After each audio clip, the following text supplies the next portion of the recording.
Welcome to my channel. Subscribe, listen, and enjoy my stories every day. The sun had barely risen over the horizon, casting a warm golden hue across our living room as I adjusted the pillow beneath my leg. I grimaced, the sharp pain shooting through my knee reminding me of yesterday's mishap. I had twisted my leg during a particularly challenging pose in yoga, and now I found myself sidelined, missing my favorite class. My wife, Anna, had already made up her mind to go alone, and I could see the excitement in her eyes as she donned her yoga attire, her long hair cascading down her back in a neat ponytail. "Are you sure you don't want to come?" she asks, her voice tinged with concern as she grabs her mat and water bottle. "I'll be fine," I reply, forcing a smile. "Just take it easy on those arm balances for me, okay?" Anna chuckles softly, her laughter like music, but as she leaves, a sense of unease settles in my stomach. I've always enjoyed our yoga sessions together. It was more than just a workout. It was our time to connect, to share our thoughts, to breathe in the same rhythm. But today, I'm stuck at home. Once the door clicks shut, the silence envelopes me, amplifying the thumping of my heart. I try to distract myself with TV, but the show barely holds my attention. Instead, I find my gaze drifting to the window. The neighbor's house stands in full view, and I can see a few cars parked haphazardly in the driveway. A party? I shake my head, dismissing it as an annoyance. But as the hours pass, the noise escalates, a cacophony of laughter and blaring music that penetrates the walls of my home. I can't focus on anything. My frustration builds until, finally, I decide enough is enough. I reach for my crutches, gritting my teeth against the pain, and shuffle towards the door. As I approach the neighbor's house, the thumping bass resonates in my chest. I knock first, but no one hears me over the ruckus. I take a deep breath and press the doorbell, the chime ringing out like a siren. Moments later, the door swings open, and my world tilts on its axis. There, locked in an embrace, is my wife. Her lips pressed against the mouth of my neighbor, Eric, his hands tangled in her hair, a sight that sears itself into my memory. Time stands still as I take in the scene, my heart plummeting into an abyss of betrayal. "Mark!" Anna exclaims, pulling away from Eric, her cheeks flushed with shock. "I didn't expect you. What the hell is going on?" I bark, my voice a mix of anger and disbelief. My crutches clatter to the ground, forgotten. "You said you were going to yoga." Eric takes a step back, his brow furrowing in confusion. "Dude, I can explain." "Shut up." I shout, my fists clenching at my sides. "This isn't about you." Anna looks between us, panic flashing in her eyes. "I can explain, Mark. It's not what it looks like." "Then what is it?" I demand, my voice low and dangerous. "Because it sure looks like you're cheating on me." "Please, let's just talk about this," she pleads, her voice trembling. "No, I think we're done talking." I feel an icy calm wash over me, contrasting the storm inside. "You've made your choice, Anna." I turn on my heel and storm back home, the shock of betrayal coursing through my veins like poison. Every step feels heavier as I process what just happened. I stumble into our living room, the sun now setting, casting shadows that seem to echo my despair. My mind races, spinning with a whirlwind of thoughts. How could she? After all we've been through? I feel a dark urge to retaliate, to break her as she's broken me. I grab my phone and dial a number I haven't called in years. "Hey, it's me," I say, my voice steady despite the chaos in my heart. "I need your help." After hanging up, I sit on the couch, staring at the wall, plotting my revenge. I'll make her feel the pain she's inflicted on me. She thinks she can walk away unscathed? No, I'll make sure she knows the consequences of her actions. As the night deepens, I can hear the muffled sounds of the party next door, laughter echoing like cruel mockery. But I'm no longer the man who grinned through the silence. I've transformed into something darker, fueled by betrayal and heartache. I will not let this go unanswered. The stage is set, and I am ready to play my part. Revenge is a dish best served cold, and I have all the time in the world. The night drags on, and sleep evades me. I toss and turn on the couch, the betrayal festering in my mind like a wound that refuses to heal. My phone buzzes on the coffee table, the light illuminating the dark room. It's a message from Anna. Can we talk? Please. I scoff, staring at the screen, a storm of emotions crashing inside me. Talk. After what she did. I can't help but think of how we used to talk about everything, how we shared our dreams and fears, and how she's tossed it all aside for a cheap thrill. Ignoring her message, I grab a drink from the fridge and plop back onto the couch. The hum of the party next door continues, drowning out the silence I crave. Just then, there's a knock on my door. I freeze, my heart racing. Who could it be at this hour? I grab my crutches and hobble to the door, peering through the peephole. It's Jake, my old college buddy, and I can't help but feel a sense of relief. He's a good distraction, and right now, I need one. I open the door. Jake, what's up? Dude, I heard some noise and thought I'd check on you. You okay? He steps inside, his casual demeanor at odds with the turmoil raging within me. Not really, I admit, sinking back onto the couch. You won't believe what just happened. Jake raises an eyebrow, intrigued.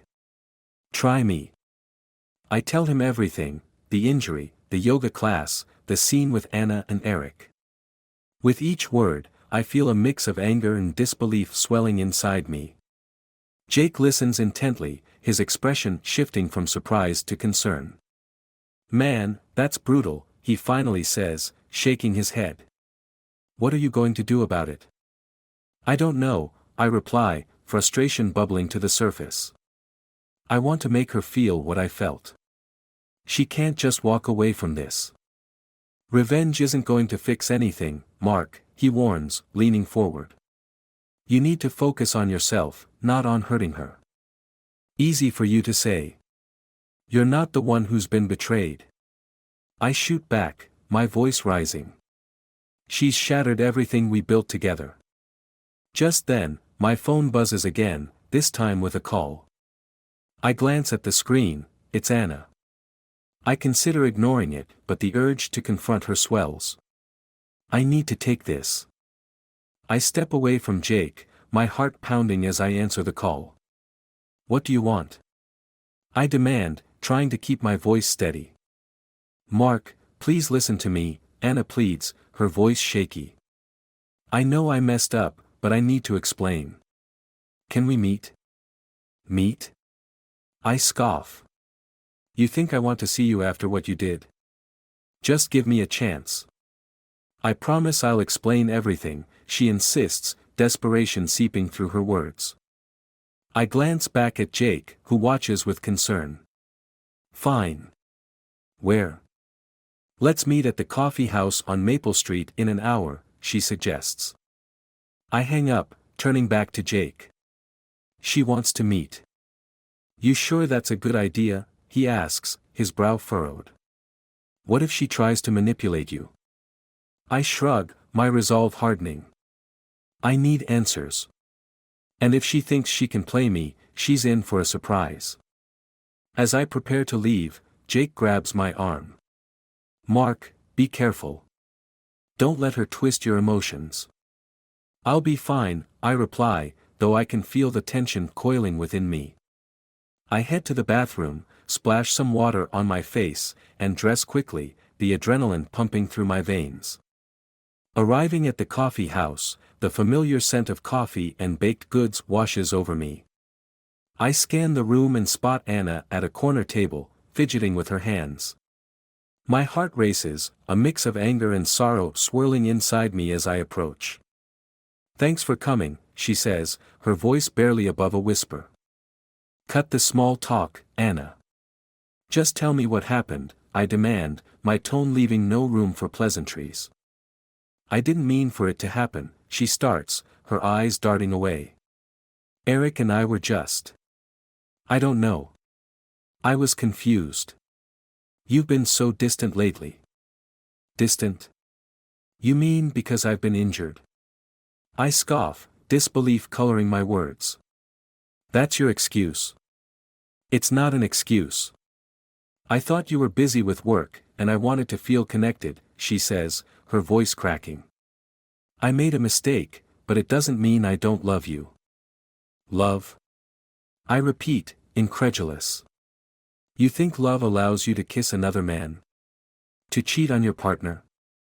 I was lonely, Mark, she bursts out, her eyes welling with tears. You were in pain, and I felt abandoned. It was a moment of weakness. I thought it would help me forget. I shake my head, my heart hardening. You don't get to play the victim here. You made a choice, Anna. Just then, Eric walks in, his presence cutting through the tension like a knife. What's going on? He asks, his eyes flicking between us. Anna's face pales as she stammers, Get out, I say, my voice cold and steady. This is between me and my wife. I just wanted to see if you're okay, Eric shoots back, his tone defensive. You're not part of this conversation, I reply sharply, my focus solely on Anna. You need to choose, Anna. Do you want to salvage this, or are you done with us? She hesitates, glancing at Eric and then back at me.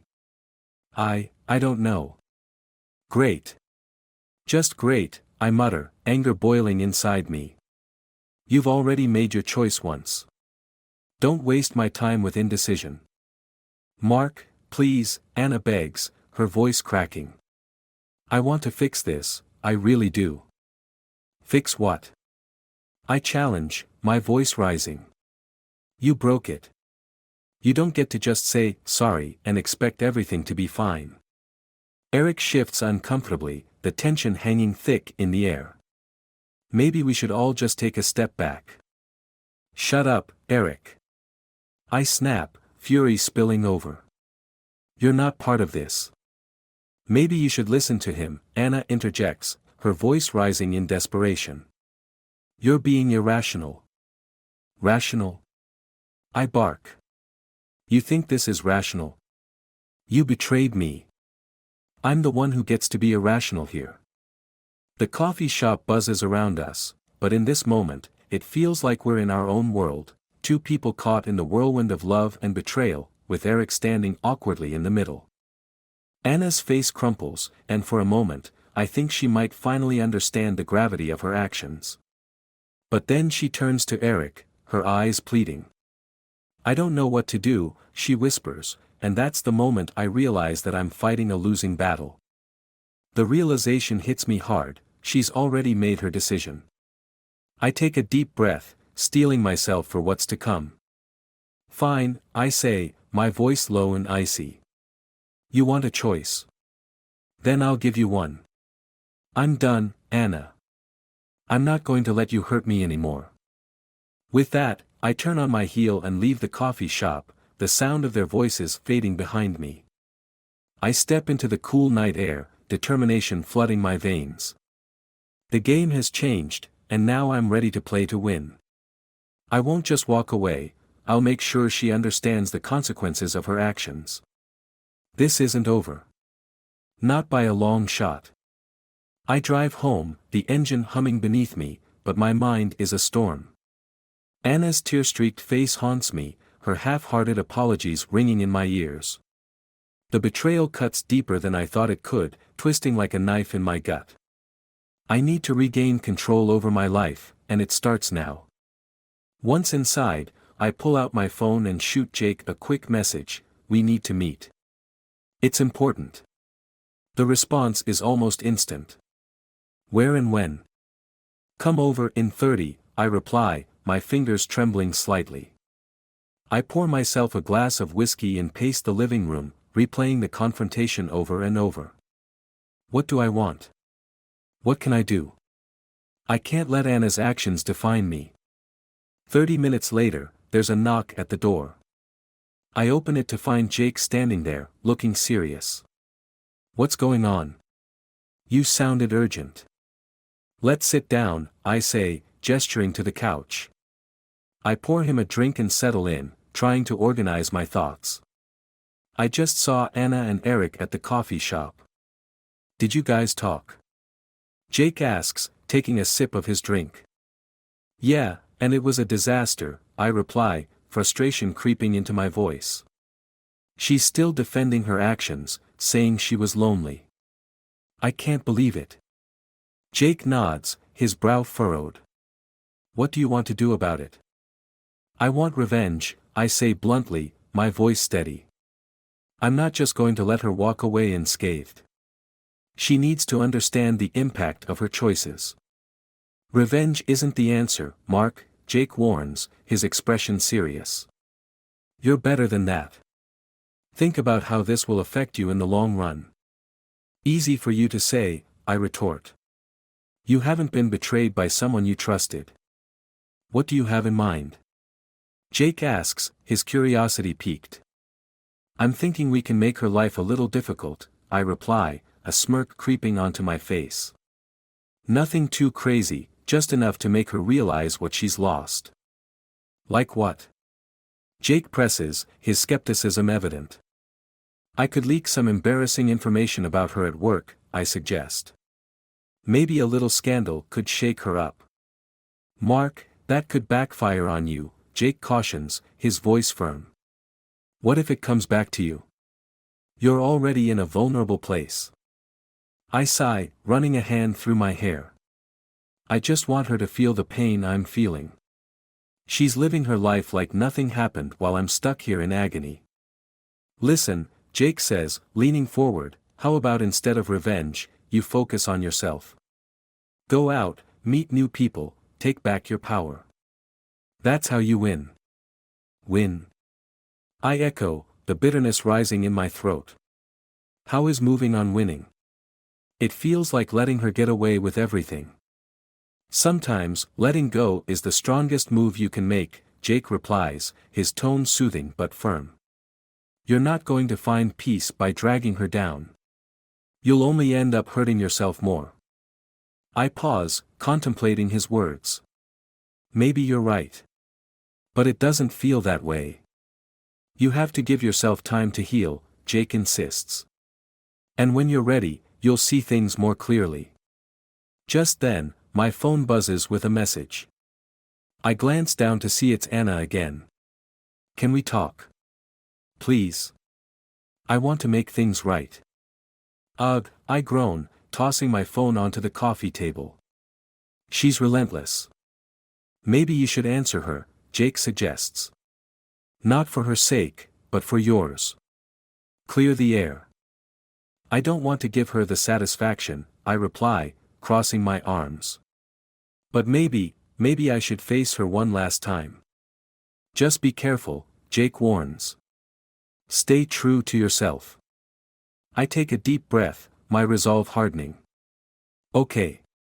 I'll meet her. But this time, it's on my terms. As the evening wears on, I strategize how to approach the conversation. I need to confront her, but I also need to maintain my dignity. I can't let her see how much she's hurt me. Later that night, I send Anna a message. Fine. Let's meet tomorrow at the park at noon. I'll give you one last chance to explain yourself. The response is immediate, thank you. I'll be there. The next day dawns, bright and clear, but the sunshine does little to ease the tension in my chest. I arrive at the park, my heart pounding as I spot Anna sitting on a bench, her hands clasped tightly in her lap. Hey, I say, approaching her, my voice neutral. Hi, she replies, looking up at me, her eyes filled with a mix of hope and regret. Let's get straight to it, I say, sitting down beside her. I want to know why. Why him? Anna takes a deep breath, her gaze dropping to the ground. I was lost, Mark. You were so focused on your injury and work. I felt invisible. Eric, he was just there. That's no excuse. I interrupt, frustration bubbling to the surface. You could have talked to me. You could have told me you were struggling. I know, I should have. But I didn't think it would come to this, she says, her voice trembling. I never meant to hurt you. Yet here we are, I reply, my voice low. You've destroyed everything we built together. I want to fix this. I love you, she insists, tears welling in her eyes.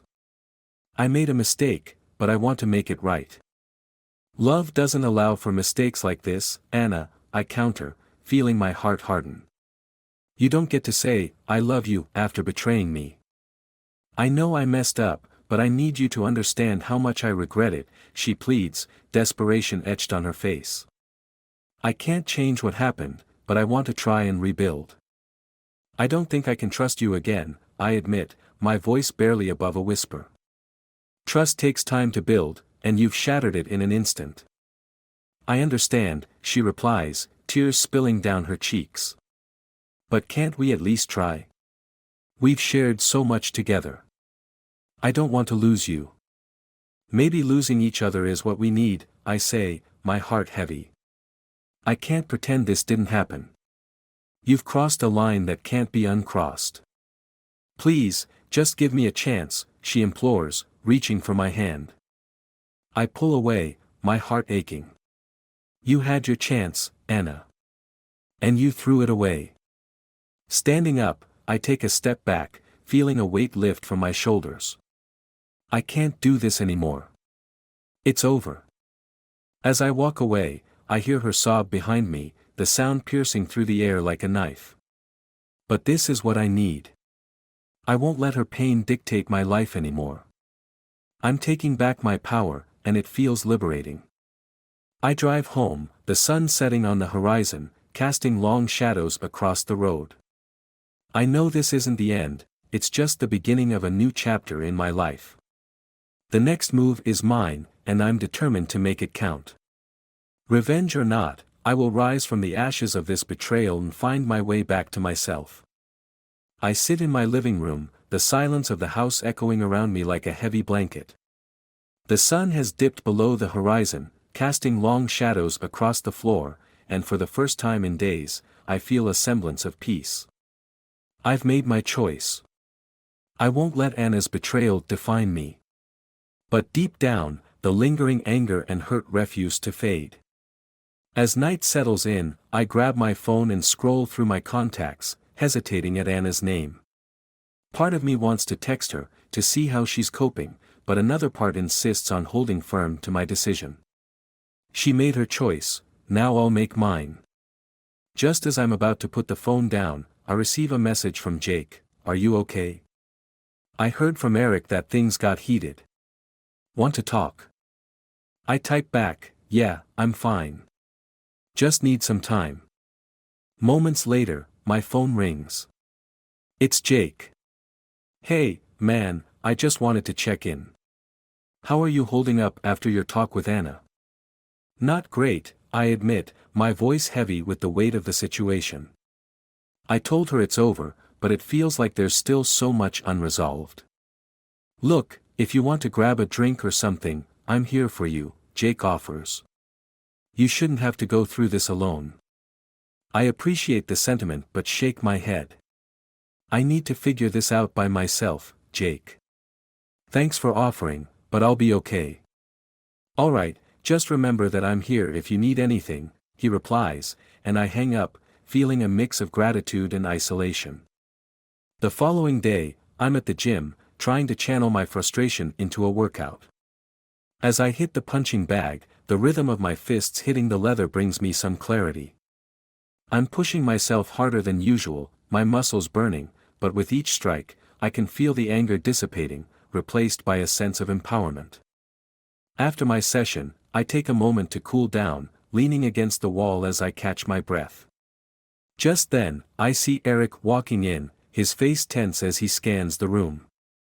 I straighten up, ready for a confrontation, but he approaches me cautiously. "Mark," he says, raising his hands in a gesture of peace. "Can we talk?" "Talk? About what?" I challenge, my voice sharp. What's there to discuss after what you pulled? I know you're angry, he says, his tone earnest. But I think there's something you need to know. Save it, I snarl, fists clenching at my sides. Whatever it is, I'm not interested. Just hear me out, he insists, stepping closer. I was there when Anna made her mistake, but I didn't know she was still with you. She told me things were over between you two. What? The words hit me like a slap. She said that? Yeah, she did, he replies, frustration evident in his voice. I thought you two had split. I didn't know she was still with you. Why should I believe you? I scoff, disbelief pouring from my lips. You're the last person I want to hear from right now. I get that. But if you want the truth, I can prove it, he says, his voice dropping to a whisper. I have messages. She told me everything. Messages? I repeat, skepticism flooding my mind. Why would you want to share that with me? Because I don't want to be the bad guy in this, he says, frustration coloring his words. I didn't want to hurt you. I thought you should know what she's capable of. Show me, I demand, my heart racing as I weigh the potential ramifications of his words. Eric pulls out his phone and opens a chat thread. He hands it to me, his expression serious. I read the messages, each one cutting deeper than the last.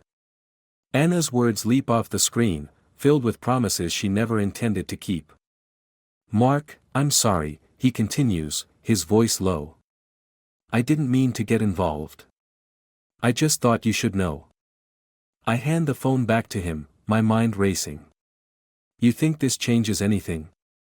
It might, he replies, looking me in the eye. It's about knowing the truth, man. You deserve that. Truth. I echo, bitterness lacing my voice. She betrayed me, and now you want to act like some kind of savior. I don't need your pity. I'm not trying to pity you, he shoots back. I just want to set things straight. You deserve clarity before you move on. I shake my head, the anger boiling inside me. Clarity? You think this changes the fact that she cheated? No matter what she said, she made a choice. That's what matters. Eric sighs, clearly frustrated. I get that. But I'm not the one you should be angry with. You should talk to her again.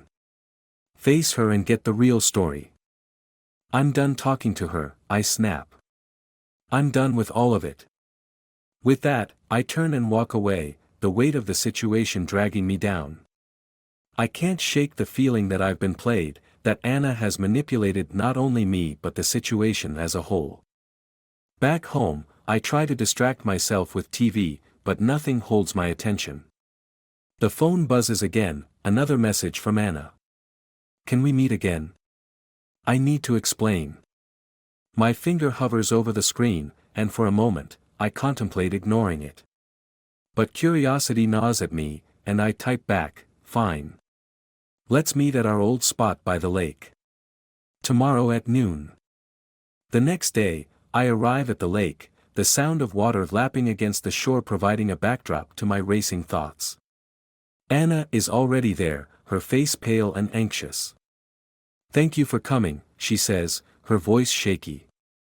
Let's get straight to it, I say, my tone flat. What was all that with Eric?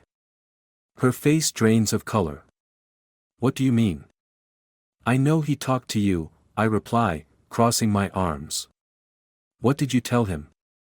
I didn't tell him anything, she protests, her eyes wide with feigned innocence. I swear, I. Cut the act, Anna, I say, my voice hardening. You're caught in a web of lies. It's time to come clean. Tears spill down her cheeks, and for a moment, I feel a flicker of sympathy. But then I remember the betrayal, the pain. I can't keep doing this, I continue. You need to stop lying. Mark, please, she begs, reaching for my hand. I was confused. I thought I could explain everything. Explain what? Why you cheated? I challenge, my heart racing. You need to face the truth, Anna. You lied to me. You put your needs above our relationship. I know, she cries, her voice breaking. I messed up. I was scared and lonely, and I didn't know how to reach out to you. But it didn't mean I didn't love you. I shake my head, the disbelief churning in my gut. Love doesn't give you a free pass to cheat. You chose to betray me, and now you want me to just forgive you. I was in a dark place, she says, her voice pleading. I wanted to make it work. I want to make it work. I can't trust you anymore, I say, my voice trembling with intensity. You've broken everything we built. I'm done with this. Just then, I see Eric walking down the path toward us, his expression grim. Mark, wait, he calls out, urgency in his voice. Stay out of this, I shout, my anger bubbling to the surface. I'm just trying to help, he replies, holding his hands up in surrender. Anna, I think you need to come clean. What are you talking about, she says, panic rising in her voice. Tell him the truth, Anna, Eric presses, stepping closer. Tell him about what you said to me. Anna's expression shifts from fear to fury. You're going to regret this, Eric. Why? Because the truth hurts. Eric challenges, his voice steady. You can't keep lying to him. It's time to face what you've done. I never wanted to hurt either of you. Anna screams, her emotions unraveling. But you both need to understand that I was scared. I thought I was losing everything. Anna, stop. I shout, my patience wearing thin. Just tell me the truth, or I'm walking away for good. She hesitates, looking between Eric and me, and for a moment, I think she might finally open up. I told Eric I wanted to break up with you, she admits, her voice barely a whisper. But I didn't mean it. I just wanted him to comfort me. The admission hits me like a slap. So you were playing both sides? I demand, my voice rising. You were never going to end it with me? I was confused, she insists, tears streaming down her face. I thought I could figure things out without hurting you. Confused or not, you chose to betray me, I say, my heart pounding. You've shown me who you really are. Mark, please, she begs, desperation evident. I love you. I can change. No, Anna, I reply, shaking my head. You don't get to say that now. You've destroyed everything. With that, I turn on my heel, feeling the weight of betrayal crashing down on me. I walk away, my heart breaking with each step. Behind me, I hear Anna's sobs, and part of me wants to turn back, to comfort her, but I know that would only lead to more pain. I can't keep letting her manipulate my emotions. As I drive away, a sense of finality washes over me. I realize that I've reached the end of this chapter in my life. Anna and Eric may have played their games, but I refuse to be a pawn any longer. The road stretches out before me, and as I look ahead, I see a future filled with possibilities, freedom from the shadows of deceit. I may have lost Anna, but I've gained something far more valuable, my self-respect. The pain of betrayal will linger, but I'm determined to rise from the ashes stronger than before. I'm closing the door on this chapter, ready to embrace whatever comes next. The game is over, and I've won the most important battle of all, myself.